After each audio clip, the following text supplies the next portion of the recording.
Hey everyone, this is Paul Gale from paulgalenetwork.com, and thank you for joining me today for video game news. It is September 22nd, 2020, and these are the top stories of the day. To kick things off, today was Microsoft's Xbox Series X and Xbox Series S pre-order day. Through the Microsoft Store and through its various partners such as Best Buy, Amazon, Target, Walmart, GameStop, etc., you were able to hopefully pre-order the Xbox Series X or the Xbox Series S. Now, if you got one, congratulations. If you didn't, don't worry, because there will be more stock available throughout the holidays and early 2021.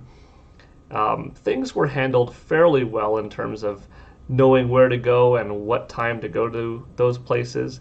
8 a.m. Pacific Standard Time was the general time launch across the board. Some sites had a little bit better connection than others. Most sites got overwhelmed at some part of the process. People were reporting things like, it's in my cart, I can't check out, or I can't even refresh, or I'm getting the wrong link, or out of stock, or soon to be available, but it's flashing back and forth between ready and not, etc. So Microsoft did what they could, but you're having a couple million people, several million people probably, trying to hop online. It doesn't help that you also have bots that you have to compete with. But Paul Gale Network will be there day one with my own Xbox Series X on November 10th and a PlayStation 5 for that matter on November 12th. So if you got one, cool for either platform. And let me know what the process was like. Was it easy? Was it hard? Was it comparable to previous console launches? Post in the comments and we'll have a fun talk. Next up in gaming news, possibly still related to Xbox and Microsoft, even though what you see here is Sega. This is a rumor, okay?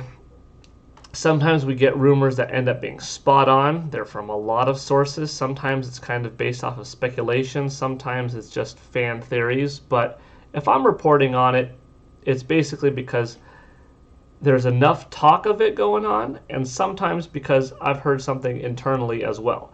In the case of Sega, there's a rumor going on that suggests that Microsoft, in a big way at the Tokyo Game Show, between September 23rd and September 27th, this upcoming weekend, will announce that it has formed a partnership with Sega and another acquisition. And that would be huge.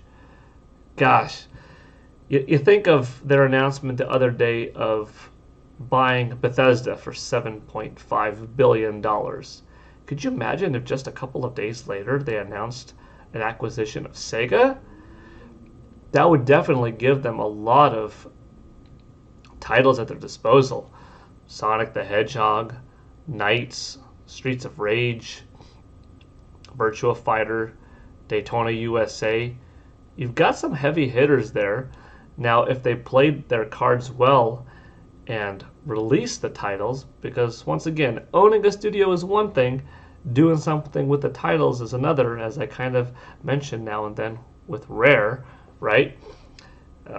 Sega's got some good games in their library, and this would really change the landscape because you think about Sonic the Hedgehog, his partnership with Mario, with Nintendo, the Mario and Sonic at the Olympic Games is a solid staple of Sonic staying relevant for the last several years.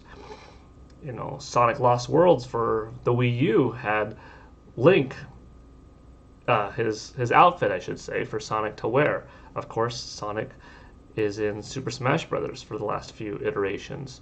So would Microsoft, as a potential owner, allow those kind of things to happen? Would it be case by case? Would they release games exclusively, such as a new Monkey Ball for the Xbox Series X, and then later on, timed exclusivity, let other platforms have it a year later, have it be a part of Xbox Ultimate Game Pass, bring people into the Microsoft ecosystem, and then let others have it so Microsoft gets the best of both worlds, the most amount of money? Possibly. It's just speculation, though.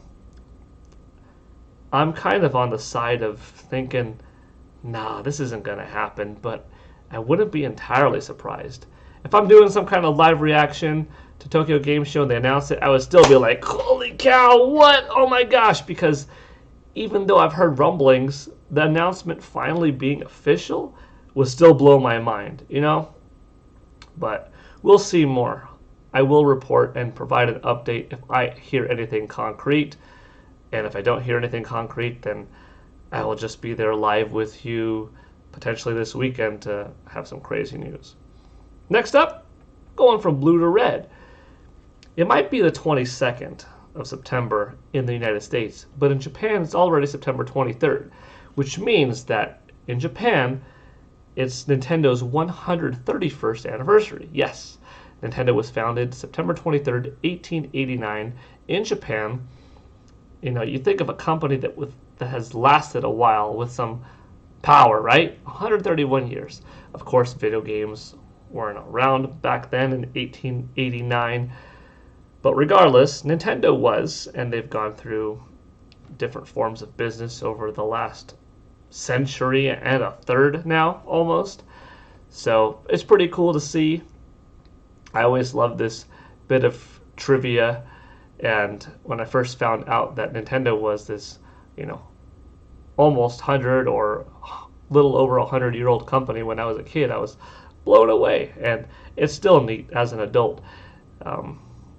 You know, thinking about that and seeing the evolution, seeing old photos of the building. I love that stuff. So happy birthday, Nintendo. Happy 131st birthday.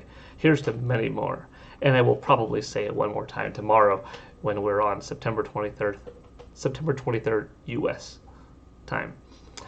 Last bit of news today. It's kind of a short day for news. Another personal update. I went swimming today in my pool, in my Super Mario pool, and it was awesome. Here I am, actually playing a little bit of Super Mario Sunshine as part of the Super Mario 3D All-Stars collection. And it is admittedly kind of tough to play outside with glare, but with the right sunglasses, the right angle on my Nintendo Switch, and the brightness cranked up to max on the Nintendo Switch itself, I was actually able to play. And, you know, it's kind of neat, atmospheric almost, unique experience at the very least to play Nintendo Switch in the outdoors. Because yes, we've had portables for a while, but portable gaming, handheld gaming, has never been as fully immersive as console gaming. Consoles have more power. Well, now we truly have, you know, modern console that's a portable. And you could say that, well, Nintendo Switch can't do certain things or produce certain visuals quite at the same level of the equivalent console in the timeline and the generation, this or that way. But regardless, most of the games that are available across the board are also on Nintendo Switch. So we're really getting very modern console games on the system. And we've been doing that for 3.5 years, nothing new. But it's still a fun experience every time I try something like this. Like I took my Nintendo Switch to the Grand Canyon when my wife, son, and daughter and I went there on vacation last year, and I actually fired up The Legend of Zelda Breath of the Wild, and I played on the Grand Canyon, and I was looking around, and I thought, like, man, this is fun. Here I am as Link. Here I am, me, looking over the Grand Canyon, looking over Goron Mountain, Death Mountain in the game. It was a cool experience. So here, with Super Mario Sunshine, by the swimming pool, it's a water-oriented game. I've got this Mario tribute with the Superstar, Starman in my pool, new Mosaic project. It just felt fun being in the backyard and doing that. So that's my own little thing for the day. I went swimming. It was fun. This picture was actually from the other day, but today I did play it again, but this time went swimming. So, yeah, despite yesterday's photo, today's experience was getting to swim in the pool for the first time because the dust had settled, so to speak. The plaster was cleared out, and I was able to hop in the pool. And I will be providing a little video on how that went, so expect that on the channel soon. All right, that does it for game news today. Thank you for tuning in. Let me know what you thought of any of today's stories. Did you get an Xbox Series S or X? What do you feel about Microsoft possibly buying Sega? Would you be down with that? Is that bad for you? It's big, regardless of whether you are for or against it. It's huge. Um, what are your most fond Nintendo memories? Did you even know that Nintendo was 131 years old today? Probably, but if not, pretty cool, right? And finally, what do you think of my Super Mario Pool Mosaic? Alright, thanks for watching. This is Paul Gale from paulgalenetwork.com signing out. This has been Video Game News. Hope you all have a great rest of your day. Take it easy and see you next time. Bye.